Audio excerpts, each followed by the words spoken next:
Chapter 4, Two Loves. For the next year, Marie studied math at the Sorbonne. When she took her exams, she came in second in the class. Was it time now to go back to Poland as she had promised? Not quite yet. Marie's professor, Gabriel Lippmann, found her a job in a lab at the Sorbonne.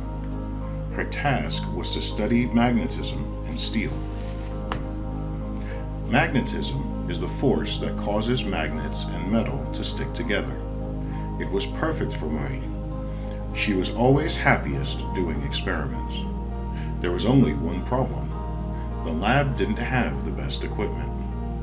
Marie struggled with her experiments. She couldn't get good results. To help her, some friends from Poland introduced Marie to a Frenchman named Marie Curie. Pierre was a scientist who had become famous at a very young age. When Pierre was 21, he and his brother had discovered that quartz crystals could hold an electrical charge. After that, he invented a scientific tool called an electrometer. It was used to measure very small amounts of electricity. Marie needed his electrometer for her experiments. The day Marie met Pierre, her whole life changed. Until then, she thought she would never fall in love again. She thought it didn't matter. She was planning to devote her life solely to science. But Pierre was so special, so different from other men. He was smart, quiet, and he loved science as much as she did. In so many ways, he was just like Marie.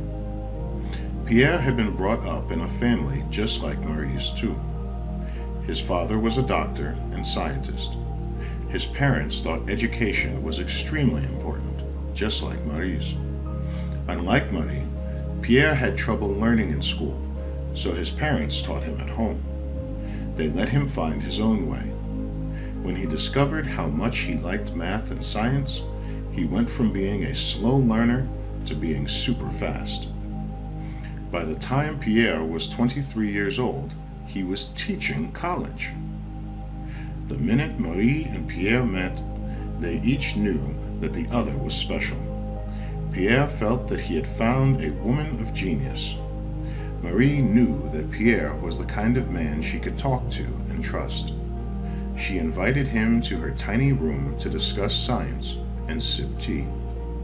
Very soon, Pierre was in love with Marie.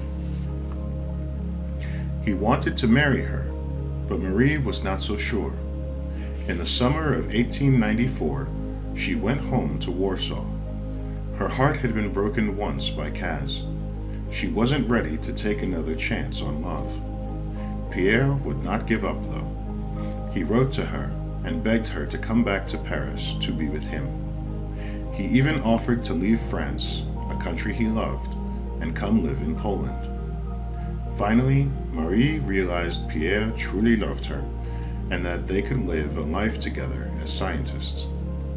The two of them were married in France on July 26, 1895. On a perfect summer day, the wedding reception was held in his parents' garden. Wonderful food was served, including a huge turkey and giant peaches. After they ate, the guests played a French ball game on the lawn. It was a happy occasion in every way. For their honeymoon, they bought 2 bicycles and rode off on a long adventure. Their honeymoon bike trip lasted all summer long. When they came back to Paris in the fall, they quickly got to work. Nothing made them happier than spending all day and even all night in a lab.